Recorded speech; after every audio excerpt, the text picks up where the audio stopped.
Good. What is it? Afternoon. How are you doing, Kirk? Well, I'm doing almost really well. I'm almost really well. The good part, I can't see a single cloud in the sky. I'll tell you, I was reading the news last week and they said that in my area of Canada, which is southern Ontario, it's the darkest it's been in 73 years. By that, they meant the least amount of sun Physically or shining. spiritually? Uh, it's probably both, Both. actually, but physically, we have had more cloud cover here than we have had in the past 73 years' time. So when I'm talking about it being sunny here, that's a big deal. On the not so good side, I crushed my little finger on Saturday between a log and a steel gate, but it's not that painful and hasn't got infected. So what more could you ask other than a speedy back to normal? Because I have a hard time typing with my little finger kind of Yeah. giving you And some grief there. I'm. It's a good thing it's not your thumb because that makes using Oh, that'd be, devices of pain yeah. in the neck. And like I had a cut on the outside of my thumb. Well, Hmm. it's amazing how many times you use that for hitting your space bar. Oh, yeah. Thumb is a very handy thing to have. And I find I use my thumbs more than any one particular finger, I think. Yeah. But, and the little finger, the least of all, I'm finding I can do mainly the big problem with the little finger is keeping it when I'm in the shower. So I'm trying to keep it dry. But other than that, And tea time.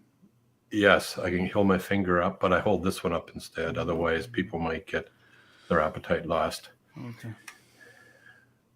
So you had said the stuffing came out. Is it? Hmm.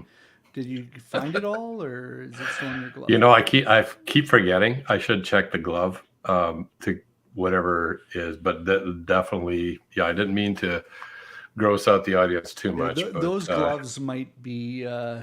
If you haven't cleaned them out yet, they I might know. be.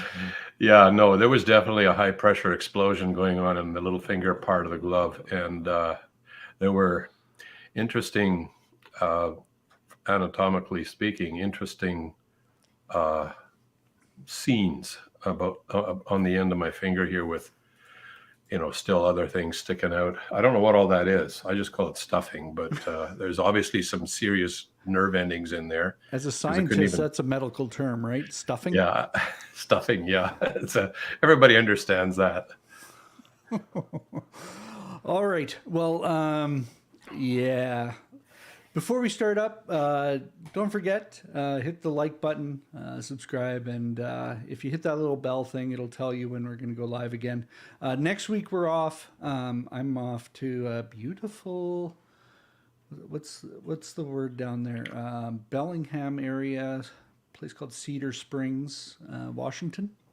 Yeah, Or Cedar Springs Retreat Center in the Washington. weather will be much nicer than it is in Steinbach, I'm sure. Well, not sure, not sure because it'll be wet probably because they've been Yeah. having these atmospheric rivers again Oh, okay. on the west coast. Yeah. California's getting just hammered with snow and rain. I, I don't I think it's BC's amazing. getting it as much, but It's amazing. we've had pretty nice weather here. It's been mostly blue skies, hovering right around freezing and maybe like 5, 10 below, which is like summer. Yeah. And yeah, so also we're going to be talking about deception again. So if you didn't watch the Part live two. stream last week, go back and watch it. Very Yep. good stuff. But why don't you give us a quick maybe review what we talked about last week? Because I can Yeah. barely remember yesterday. Sure. Yeah. Yeah. Yeah. Very brief recap was first of all, if you're going to talk about deception, you better have some sort of definition of true beliefs. And to my amazement, most people don't, although there's an intuitive understanding of a true belief, and it's simply defined as follows. A belief is true if and only if it corresponds to the way things actually are, or reality. Now, I'm starting to hesitate to use the word reality because the deception is so strong now that people's idea of reality is now itself seriously affected by deception. But that we can come back to later. The next thing we talked about was stages of deception. And deception, let's say you have a strong belief. Let's say it's a strong moral belief.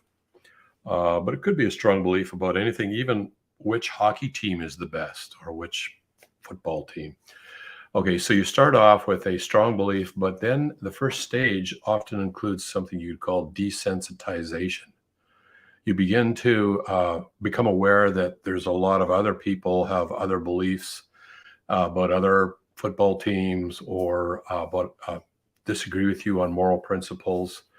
And in fact, if it becomes generally accepted, some say position on morality becomes generally accepted in your culture and it differs quite a bit from yours, what happens is that at first you might have found it shocking, but as with time you sort of get used to it. That's called desensitization. You get used to it, and what happens then is what we might call normalization. It becomes normal to you. This becomes just a part of the world that you live in. And along with that, when you compare that with your initial belief, something else is often common in this road to deception, and that is a confusion about what actually is true. It might be a confusion or a lack of an uncertainty about maybe which soccer team is the best, or it might be confusion about, let's say in our culture today, a whole area of sexual morality. There's been a huge change in the last half century. So people went into this, say from my age, they went into this with a very clear set of moral beliefs. But then in our society today, that's become a different set has been normalized, and we're being consistently desensitized to that. So it seems ordinary, it seems common, it's everywhere. And then the question can be raised, well, what is actually the true belief in this area? For example, I saw this past week a discussion on, it was again something to do with sexuality in Christian circles, and the person said there are a range of beliefs in this. Well, that statement right there can cause confusion or uncertainty. A range of beliefs, and the reason that it is, and this is part of counteracting deception, is the assumption we unconsciously make when we hear that. When someone says there's a range of beliefs on this issue, there's actually another statement added to that, and it's there's a range of beliefs on this issue, and they are all of equal weight. Now, if they actually said that, you would have instantly, well, wait a sec here, I disagree type of thing. But when it's left unstated, it's left as a poison arrow, so to speak, a poison dart that takes time to work within you. And so then the person went on to say, this is the theology on this is fuzzy or uncertain, Open for debate. up for debate. But you're and not what that actually does allowed is to debate it. You just it creates, the whole idea is to create confusion on what you thought you believed to be true. And once that confusion has been introduced, coupled with normalization of whatever the new thing is, then the next stage is what we might call unconscious acceptance. You actually get so used to it and you've been so normalized and desensitized to what you once thought was terribly wrong, but now you're just totally used to it, is that you just start living in that situation without even realizing you've unconsciously accepted. You're not resisting anymore. Let's put it that way. There's very little resistance. You might say, well, I could see that and I could see this. And at that point, you're neutral and maybe leading towards still drifting towards the cultural norm, the new norm. And then the final stage of deception is conscious acceptance. This is when you become aware that, hey, I'm fine with this. And that's the final stage of deception. Now, this is not meant to be a rigorous and exhaustive breakdown on the stages of deception, because that field itself could be broken down in subdivisions and more added to it. Yeah, For like example, I was thinking just in terms of something I'd add, which you see a lot of today, is affirmation. Mhm. So you That not would only be need to accept it, you need to affirm it, and that's you right. need to go to that next step where, regardless of what your beliefs are, you have to say that they're right in their beliefs. Well, okay, I would throw something else into the mix. Definitely, this affirmation could be a next step where you actually say, "Yeah, I'm not only fine with this, but I think this is a good idea type of thing, or this is where we need to go. And that, but there's also coercion, and coercion enters into the mix as well. Coercion actually it can be involved in deception, but it'd be an earlier stage, or when it's coerced into accepting or affirming something, and that is part of the desensitization process. So that eventually you've been coerced to do this, and then eventually you're fine with it. And now, a kind of a semi-related example would be the Stockholm syndrome, where a person is kidnapped, for example, and at first they're just terrified and not at all in agreement with what's been done. Let's say they've been kidnapped by an activist group, as in the case of, I think it was Patty Hearst in California back in, I think it was the 70s, where eventually she joined the group. They joined the activist group in spite of the fact of how she was initially treated. That's a Stockholm syndrome, and that can be a form of deception as well. The deception actually unfolds in a variety of ways. It can be just hearing the same thing over and over and over again. And that's a very crude form, but it is very effective. So this conscious accept. The other thing we talked about last week was sophistry. And sophistry is simply defined as the use of fallacious reasoning and the manipulation of language to deceive and mislead others. Rhetoric is the art of persuasion, and that can be used for good or for bad. But in sophistry, it's used for promoting something that you may think is a good idea in the end. In fact, a lot of times dishonest representation of the argument, or fallacious arguments, are used to promote something that they justify using sophistry because the end justifies the means. They want you to believe this in the end because they think it's good, but how they get you to that point, they're willing to use unethical or deceitful procedures. So that pretty much sums up what we talked about last week. One more thing, experts. People would say, well, this expert says this, as this expert says that. They're totally at odds with each other. And the assumption you're making in your head is that they're all of equal weight. In reality, it's almost never the case that two conflicting arguments are of equal weight. And even when you say there are other beliefs out there, they're almost never of equal weight. When you actually analyze them to see what the justification is for those arguments, how sound they are, how acceptable the premises are, that's another. They can be deductively or logically sound, but the premises themselves that lead you to that logical conclusion, even though it's a valid argument, the premises might be very sketchy. There might be one premise in there that's okay, it does lead to that conclusion, but the premise is very weak. So there's all these things involved.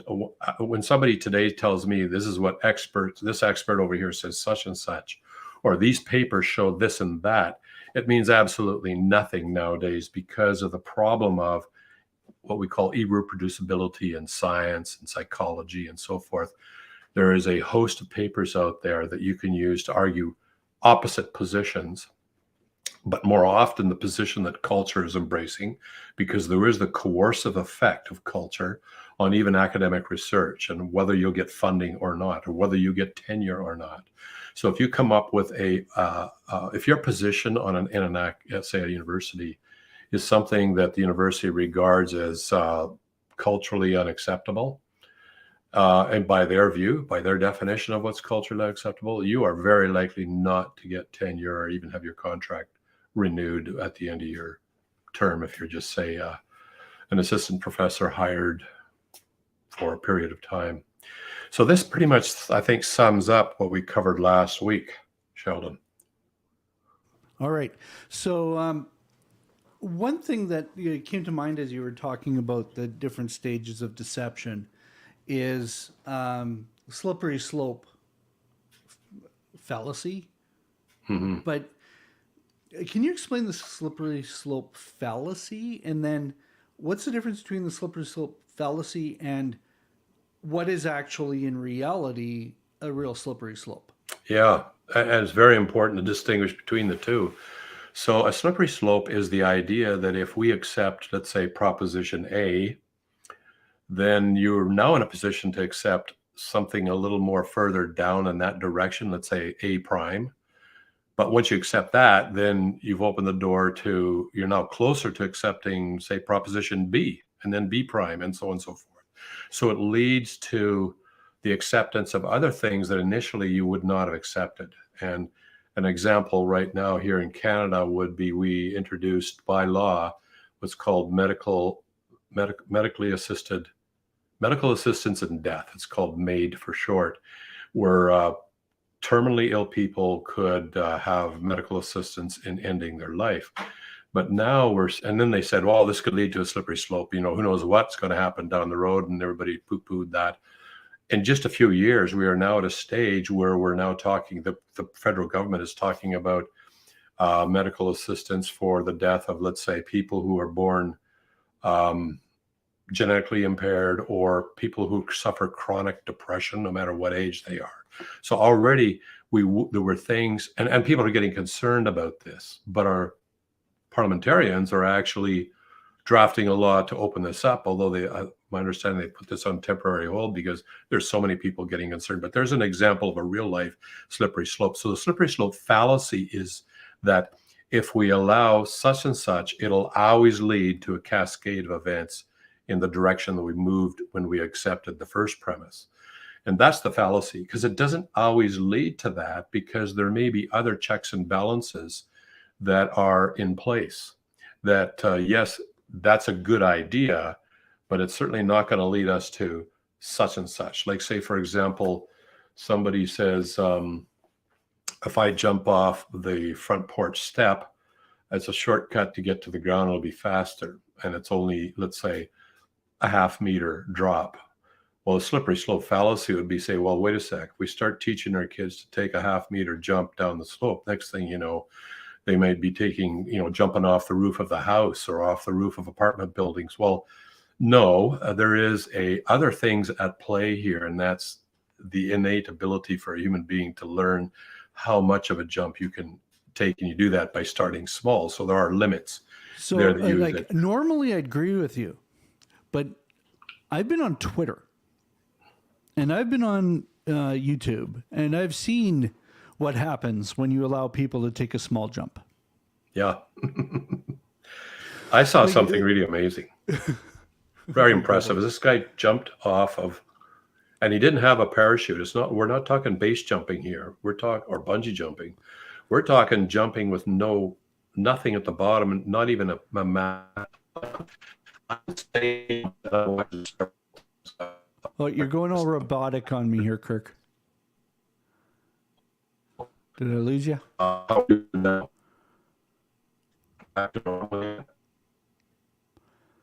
Kirk. Sorry, I totally lost you just as you were starting to share about this jumper. Yeah, you got me now? I think you're back. Okay. So he jumped off, I would say it'd be about a 20-foot roof, and at least 20.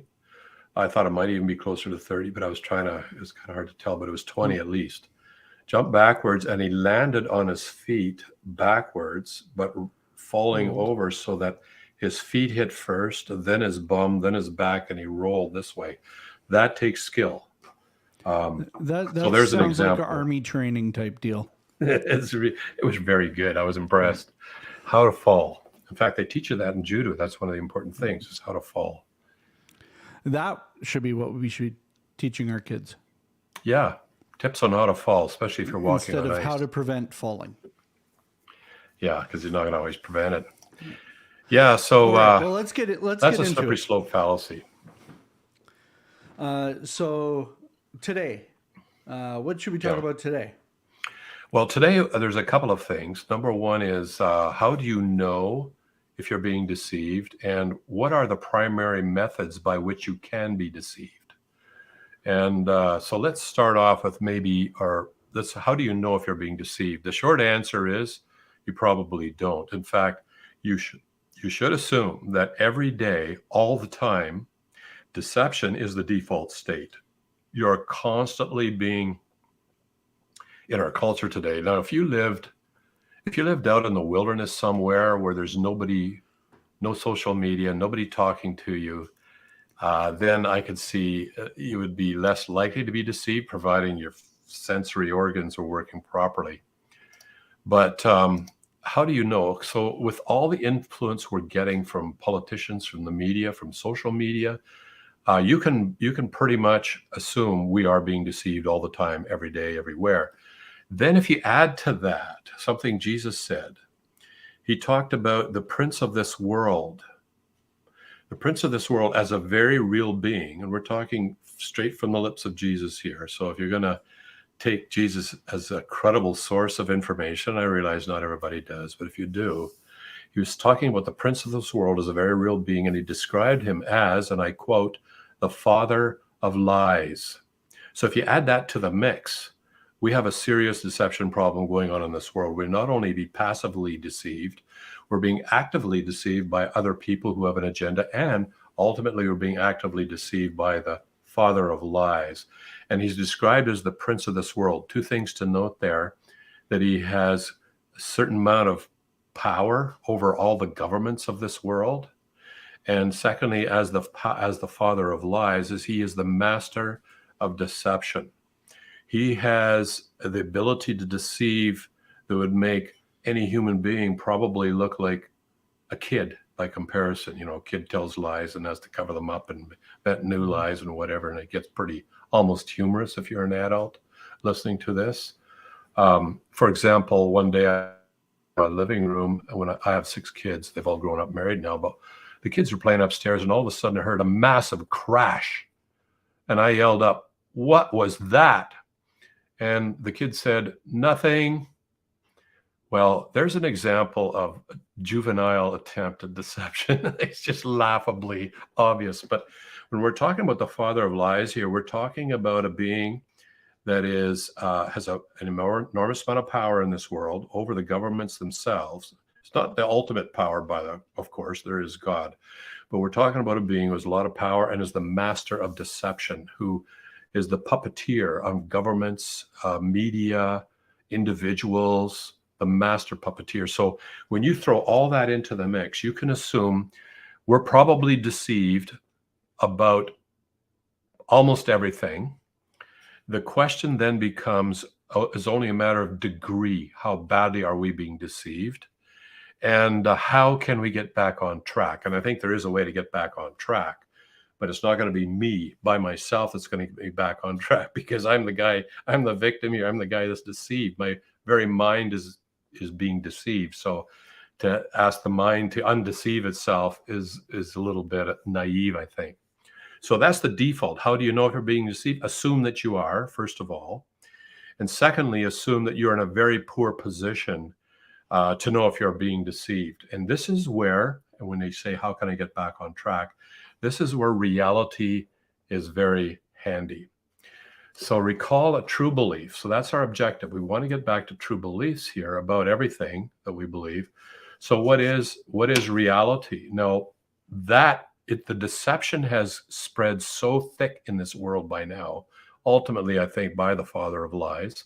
The deception spreads so thick right now that even people's concept of reality, they're now being led to believe or being deceived into thinking they form their own reality in their minds. It's their truth, their reality. When a person gets that far down the road of deception, they are fair game for the father of lies, the prince of this world. They are now 100% almost at the stage where they're now a puppet in the hands of the puppeteer in this world, or the hands of culture, wherever it goes. So that's the first thing, is to rethink your idea of reality. And to rethink that is to abandon this idea of inward reality and start looking outward and say, is there a reality out there that I can expose myself to so that it can blow away the deception, or it can wear it away, or slowly chip it away, the reality out there? So that question is, how do we do that? Now, maybe I should pause there, Sheldon. Did you want to get a word in edgewise here or not? Well, I was just going to say, my wife works in mental health, and a lot of the battle is reality versus what is the feeling, or what is in the person's head, or Yeah. and so until the person is able to admit where reality is, it's really difficult to solve the problem. Yeah, and eventually it becomes almost intractable. Let's say in the case of, I've had close friends and relatives, seniors who have gone into care homes with dementia. And at that point, um, their reality, what seems real to them, is actually not real. It's false. But at that point, there's no point in trying to focus them on reality. You just sort of then try and mitigate the deception they live within. If it makes them happy, then don't disturb that because it's making them happy. But at that point in their life, they are of no, um, let's say they cannot be. There's one very important thing they contribute, but the normal things we think of, they can no longer contribute to. They can't contribute to, let's say, um, improving the quality of life in our society. Indirectly, they can, but that requires a moral response on our part. A major thing they contribute, and I think humanity needs it desperately, is they teach us how to serve other people and expect nothing in return. That is one of the highest virtues a human being can develop. And Jesus Christ put it as the second highest command, to love our neighbors ourselves. So at that stage, I think that people with dementia have a very important role, but they're totally deceived, and there's really not much we can do about it anymore. At least the brain, the way they function in this world, is wrong. But the problem of reality extends much further than that into normal everyday life, and even the people that are fully, in full possession of their cognitive abilities. We see it in theology, for example. So a young man, typically around the age of 19 to 20, will read a book on systematic theology. And that book on systematic theology, because we all want to have things organized, makes us feel more secure. So it helps them get all this organized. Then that becomes the glasses, the lenses or the glasses through which they spend the rest of their life reading the Bible through these glasses. And so they'll be glossing over passages that don't fit with it, ignoring it, or reinterpreting it. So these lenses that we wear can come, let's say, from a book on systematic theology, but they may also come from, and we're getting now into the next section here, what are the three major influences in deception? Again, there's more than three, but we'll just look at three. So the first one can be a personal vice or sin, or even a bad attitude that slowly skews our understanding of things. And I would put a special mention here, human pride, because pride is very active, I think, in deception. Pride often it wants to convince us we're not being deceived. Let's say, for example, people have been the victims of, let's say, pyramid schemes where they've invested a large chunk of money, and things are obviously going south with this. They will attempt to justify, this is probably not, they're probably just doing this or that, or maybe this, and they give excuses as to why this isn't a scam they're involved in. And why are they giving these excuses? Well, one would be is that it's really embarrassing to be scammed. It's humiliating, and pride steps in and tries to blind you, tries to perpetrate this deception. Now you're in league with the scammer because you're trying to make this look legit until reality gets so obvious. And so the reality here is you don't get your money back. You say, oh, well, I'd like to withdraw X amount of dollars, and that money does not show up. Well, then that's reality there. Your reality you would have had in your head is now being destroyed at the hands of real life when the money doesn't show up. Now, with a theological lenses, from a Christian perspective, it is a huge problem in Christendom, in the church. I see it everywhere. I see it on the one side, let's say, in systematic theology. So we're not talking about progressive Christianity or liberal Christianity. Often we're talking about maybe even a legalistic or straight jacketed type or very rigid sort of Christianity. That can be a result of the lenses that they're reading the Bible through. So they have these a priori commitments to, let's say, what they were taught when they were young, or some systematic theology book. And then they go on. But the other end of the spectrum in the church is the the lenses are not provided by, let's say, what they were taught when they were young, or what systematic theology the book they once read. In fact, there's another set of lenses that come in and might be even more powerful still, and it's what you want. What you want. So we all have certain basic physical drives, and sexuality is one of them, to do something with our sex drives. And so we're already predisposed to be deceived in this area because we already want, even though we might morally say, well, I really shouldn't do that. But there's this innate desire for, let's say, for a man who might be happily married, might notice and work with and get to know other women who occasionally one of them might be very physically attractive as well. And so there's this, let's call it the animal instinct, this physical drive to want to mate with this person over here. But then the moral thing steps in and says, no, that's not right. But then what happens if the moral objection is eroded by our culture, where our culture says, no, actually, in fact, there's even I saw in the news, a paper purporting to show that polyamory is the way to go. And so I went and read a certain amount of the paper. It was its abstract or a summary of it. And I could see, well, wait a sec here.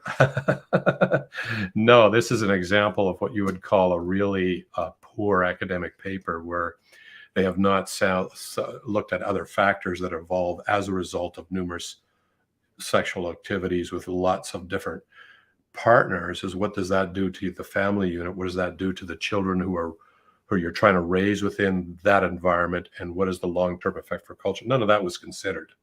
In fact, it wasn't even considered what is the long-term, let's say 20 years down the road effect on my marriage if we'd have an open relationship, so to speak.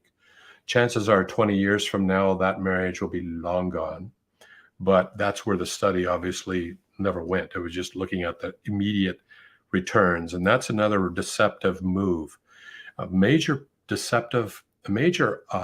area of deception today is to look at the short-term consequences or the short-term benefits, and don't pay any attention to the medium or long-term consequences. We're just naturally most reactive to short-term things. And so in the short term, something might look really good. In the long term, it might provide the collapse of a civilization, as we discussed with the research of J.D. Unwin. So I'll just pause. Did you want to say something? Well, just to recap a little bit, what I'm hearing is if you're really short-term thinking, you don't have a good grasp of reality, either short-term or long-term, you're going to fall for whatever comes up that you want. You're rarely going to fall for something you don't want. Like, nobody's coming up to you and saying, you know what, you're going to feel really, really bad about this, but you should take these drugs. Yeah. Because they'll make you feel really, really bad. In fact, that's why I don't smoke, because my aunt was smoking one day, one of my aunts, and I said, "Can I try that?" I was probably 10 years old, and she said, "Sure." Did you smoke a whole pack? No, what she did is I put it in my mouth and I just sucked some smoke into my mouth and then blew it out. And she says, "No, that's not how you do it. The way you do it is you have to suck it into your lungs. You have to go and take a deep breath through your cigarette." I did that and just about coughed my lungs out. And I thought this was the most ridiculous thing, simply because I don't want to feel like I'm going to die. And I thought I was going to die because I couldn't breathe because I had all that smoke in my lungs. So that cured me. Although people will smoke for people don't smoke, I think, for the immediate feeling of that smoke in their lungs. There's other reasons. Yeah. And coolness factor. The other thing I would say is like, what I'm hearing is if you're in that constant battle of external forces wanting to deceive you, and if you're watching this and you're going, "Oh, I don't believe in this spiritual stuff," in your head, if you are on the left-hand side of the political aisle, think Fox News. You're being deceived by Fox News all the time. Other people are being deceived by Fox News all the time. If you're on the right-hand side of the aisle, just put CNN where I said Fox News was.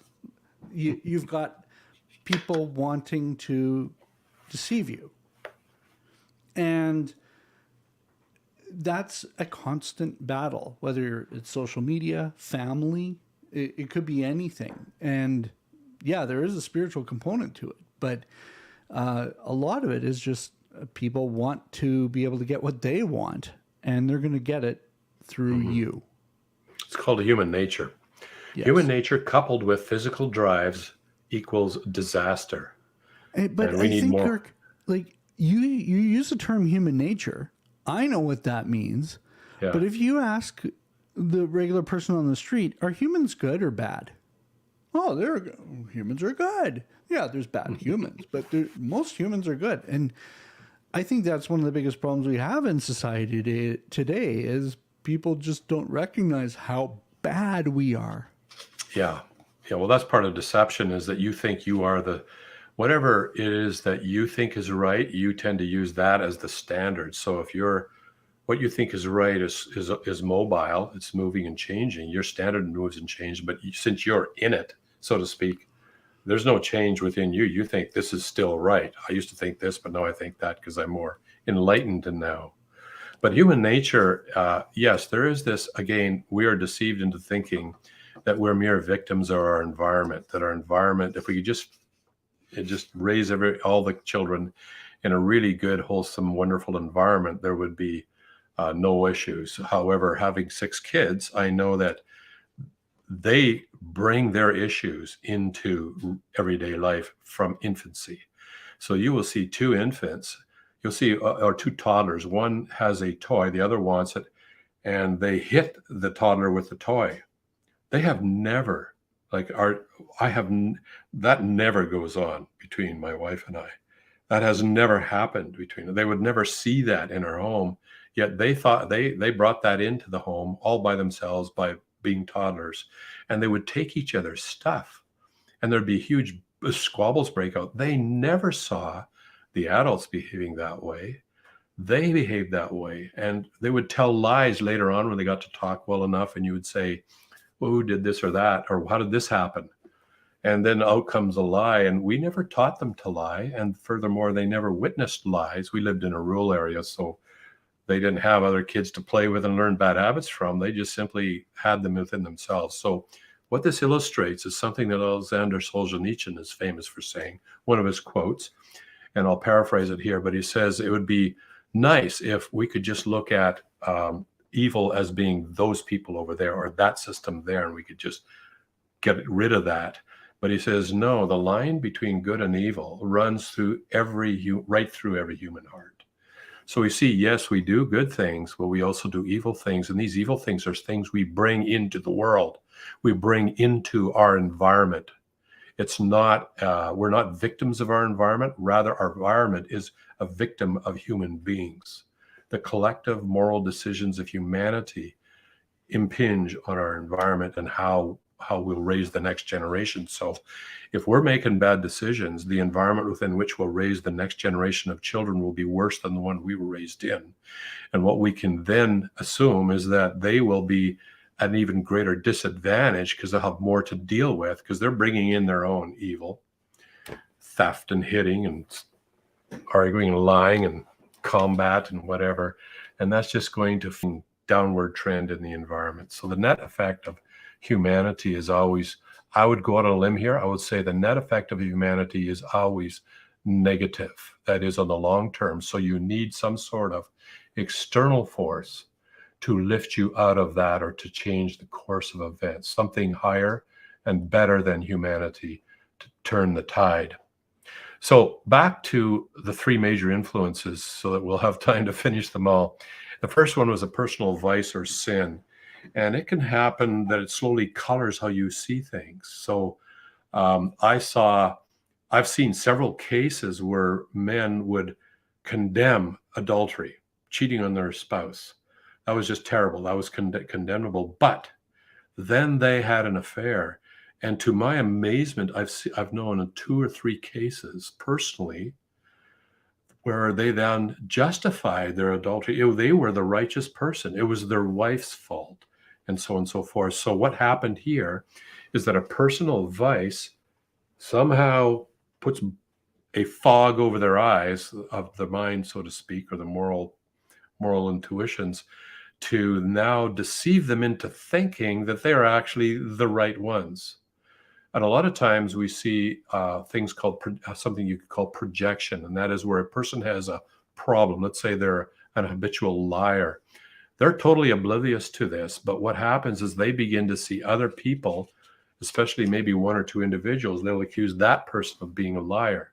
And I've had that happen to me a number of times, where people will accuse me of just being a bald-faced liar about stuff I'm posting online. And then the conversations are just going on and on about me being a liar. And I think, wow, this is irrational. But on the other hand, suddenly I begin to realize they're actually misrepresenting me seriously bad. Misrepresenting people is a form of lying. And so they're just exhibiting or manifesting a serious problem with lying or misrepresentation. They don't see it.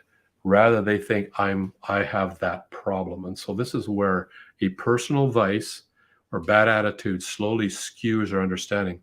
So with that in mind, here's a quote from, it's actually a prophecy God made about 2,000 years ago pertaining to the end of human history. And here's what it says. For the time will come when people will not put up with sound doctrine, sound teachings. Instead, to suit their own desires, they will gather around them a great number of teachers to say what their itching ears want to hear. They will turn their ears away from truth. So turning your ear, he's basically saying, and he's talking about this group of people we would call Christians, but Christians is a very broad term. And probably the majority are good. There's a few that would call themselves Christians that fit in that verse. Oh yeah, for sure. In fact, we're getting to a case today where maybe, a very hefty percentage of people who would self-identify as Christians or followers of Jesus, or however they want to put it, they might order their life after the values of Jesus, which is a very non-offensive term to say. It would not use the word Christian, but the bottom line is that what's happened here is that they have their desires. The desires could be innate, or they could be the desire to fit in and to please and to just get along with the culture. And as a result, they will not put up with it. That word, that Greek word there, means they won't tolerate it. So if you were to show up and start and say some moral principle that Jesus taught, there was actually a moral principle, you'd get tossed out. That means they're very intolerant of sound teachings or rational, true moral principles. And instead, they will gather a great number. That's interesting. There'll be tons of pastors, seminary professors, and so forth that will fall into this category, who will give the people what they want to hear. And as a result, they will turn away from truth, and turning away from truth is another way of saying they will be deceived. They will embrace a lie. So that's a prophecy for the end of human history. When I look at our culture right now, that's going on in a pretty major way, especially in the area of what I might call culture-led Christianity. So a quote, it's just, when I say a quote, here's my way of summarizing an issue. For every seduction of sin that one embraces, two things happen. Deception sneaks in the back door, while truth and the abundant life leaves out the front. You cannot have it both ways. We'll talk about the abundant life in another episode. Yeah, that's another whole episode, the abundant life. Because we're not talking about being filthy, stinking rich here necessarily. Define rich. Yeah, we're actually, you if have you six live kids, that's pretty much rich. I never knew it was life to be stinking rich until I went to a developing country. And then I realized I'm stinking rich in comparison to a good chunk of the world here. Now, in comparison to my own society, no, not at all, but in comparison to the rest of the world. But that's another topic.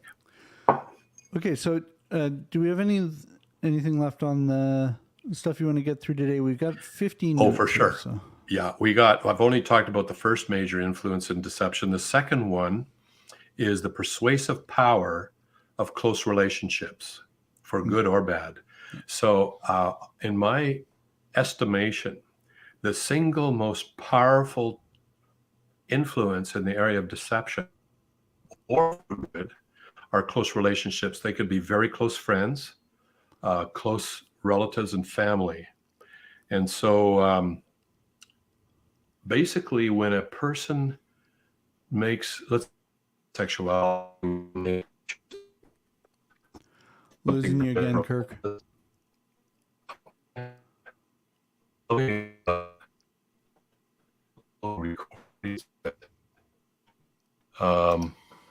Kirk, I lost you again. You were just getting into a very, very important point, I think.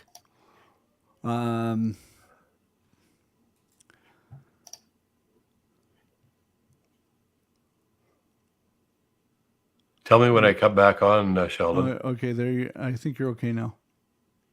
Wow. You were just starting to talk about the most like the biggest, The most thing powerful yeah. influence in deception or for good is relationships. Yeah. Okay, so I just did a speed test, and my download speed is about 1/10 normal here, but the upload speed is good, so I don't know what's going on. Anyways, a few months ago, a fellow that I've known for decades, we've had good times together, we go way back, made a decision to do something or to endorse and affirm something that all the passages in the Bible very clearly describe in a negative way. And I finally thought I should say something about this. So I said something about it, and he reacted in a very negative way, very harsh way. And I stood outside afterwards. I was out in my front lawn, and I just felt, wow, I somehow don't feel good about my relationship with God here, my beliefs. Why is this? This is not normal. And then it hit me. My beliefs have come between me and my friend. And in his mind, they are a friendship ender. Not in my mind, but in his. Is that he has not only reacted in a harsh way, but in a way that's disrespectful, has no love, no consideration, no care, no tolerance whatsoever. And I realized, wow, if I can solve this problem by recanting what I believe and changing my mind on this. But I knew, wait a sec here. On the one hand, I have very good reasons to think that my moral belief in this area is very good, because it's not an area that I have been ignorant of. I've done a tremendous amount of engagement in that area for the last, let's say, 15 years, 20. So it's either change my belief here and cave into my friend and we can have a relationship, or continue to hold what I believe to be true, but at the expense of my relationship. And I decided, when I realized that, something hit me, and I said, I have just experienced the power of a close relationship, or any kind of relationship. It wasn't even close at that point, but it was still a relationship that went back a long ways with a shared good times. I've experienced the power of a relationship to put enormous pressure on a person to change their mind on something and embrace something that, rationally speaking, is clearly false. So that's the persuasive power of a close relationship. And as a result, like Jesus said, here's a quote from Jesus. He said, "You will be hated by all nations because of me. And at that time, many will turn away from the faith and will betray and hate one another." And I have seen this happen. I've seen people, once they leave the narrow road that Jesus says, and it could become ultra conservative, highly legalistic, where there's nothing but contempt for me. But more often it's progressive, very liberal, and flat out endorsing things that are just obviously morally wrong, at least from what God says. I have seldom experienced hatred in this life like I have from the more progressive side of our culture, to the point of just faces twisted with sneering and hatred. And it's not easy. There's enormous pressure to say, wow, I don't want this. I want to get along with everybody. I want to fit in. we're all talking about tolerance here, but there's no, and I totally tolerate, I totally respect people no matter what beliefs they have, but obviously that's not reciprocated. And so there's an enormous pressure there. It can be more mundane, though. I've seen cases where, let's say, a child decides they're going to just become, raised in a Christian home, become an agnostic, or just leave Christianity, have nothing to do with it. And so the parents then begin to revise their own theology because they've been taught that there's only one way for eternal life, but their child isn't walking that road.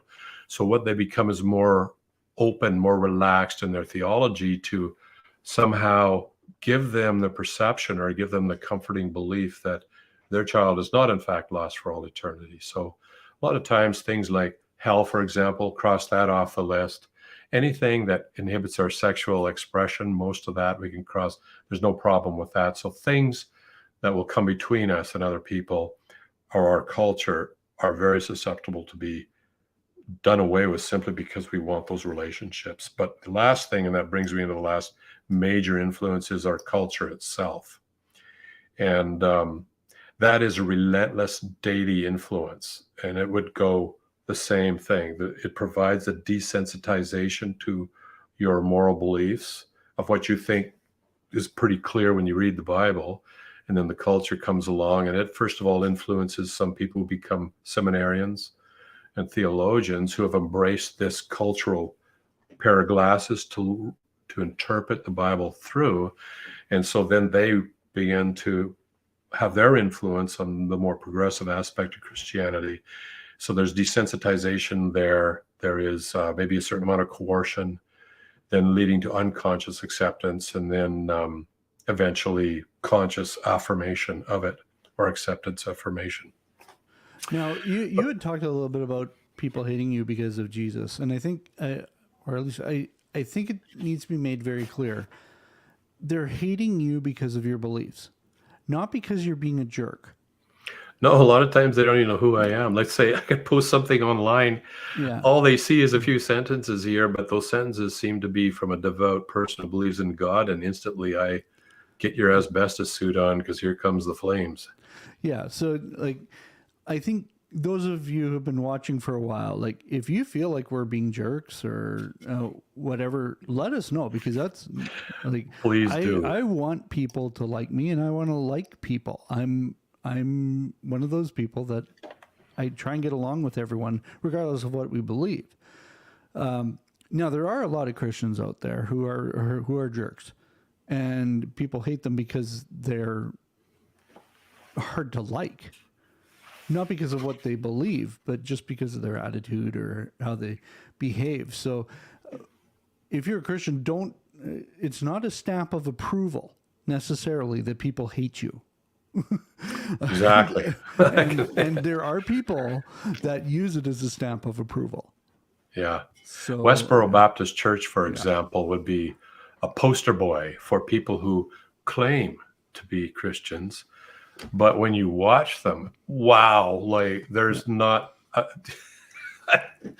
unfortunately, they have had an inordinate impact. So when people talk about, let's say, Christians and people who are same-sex attracted, they may not remember the name Westboro Baptist Church, but the power of their influence has now reached the extent where I've talked to many people, and they say, well, here's what Christians believe about, let's say, same-sex attracted people. And what they describe is Westboro Baptist Church. And it's just they've been deceived, in other words, by the father of lies. And I'm talking, okay, here's one other thing I'll say about this. When Jesus talked about this being, he's actually one of the most powerful fallen angels. That's a whole different topic we'll talk about sometime. Jesus talked about him as a very real person, but as the father of lies, the master of deception, a key strategy would be to lead the culture into thinking he does not exist. And if you can invade, let's say, using medieval analogy here, if you can get into the castle and no one knows you're there, and even if rumors circulate, people laugh at the people circulating the rumors, it frees you up to do so much damage within the castle walls because they don't even believe you exist. Where you do see is there's a number of developing countries, and I've talked with people from these developing countries where he seems to have a totally different strategy, and they know very well, and they can actually give you examples of things that we would describe as supernatural evil events that happened, things that would require a miracle, but it was very evil thing that happened. There's no doubt in their mind. So there seems to be two strategies in this world. One for here it is. There in the Western world, it gets back to human pride. We pride ourselves at being more advanced than, let's say, the less educated or the developing world. And immediately people might say, oh, no, we don't. I would say you very well do. And here's how, because we view our in the West here, we have a certain view of what's to be affirmed, let's say in the area of sexuality, which is in harsh contrast to what most of the developing world believes on those topics. We believe in the West, we believe that our viewpoint is more enlightened, more advanced. That is what we could call cultural colonialism when we begin to impose those, or to suggest that these people need to be educated, so to speak. They need to be brought into the 21st century, so to speak. So that's human pride there. Human pride in the West allows the father of lies the strategy of thinking he does not exist.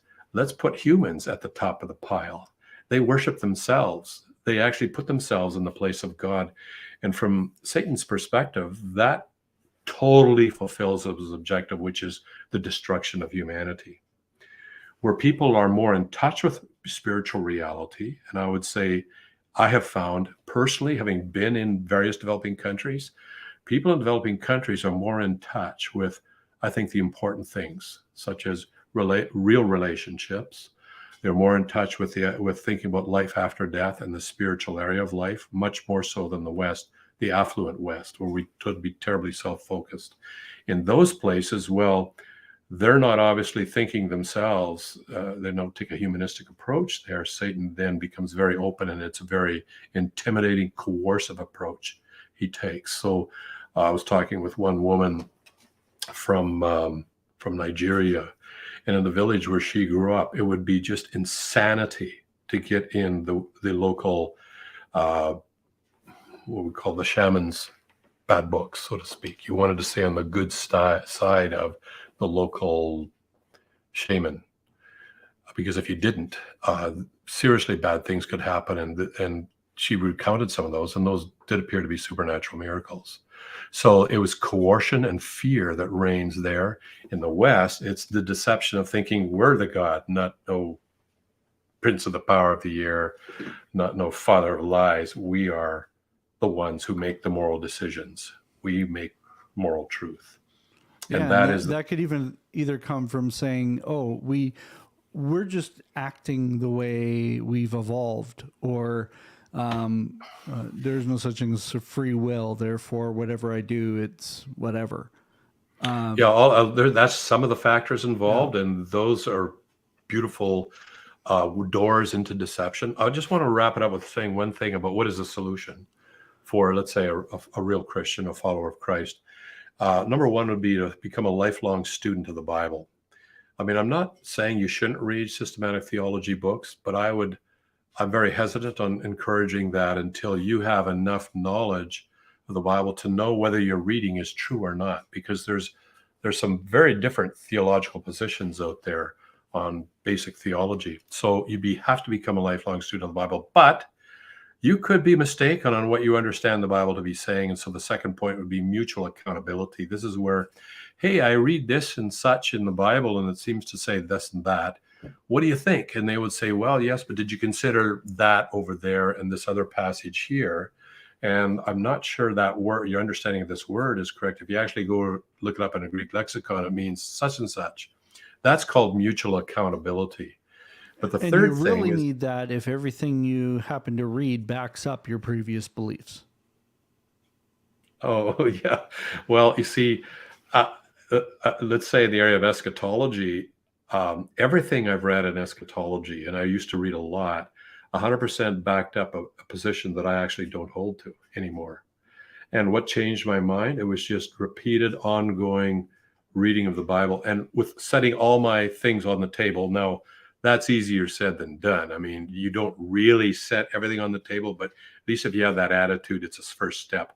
The last point I'd say regarding deception is I assume I'm being deceived every day, all the time. So, and I have no idea how it's happening. So I ask God on a daily basis to renew my mind so that it's, I quote, not conformed to the world.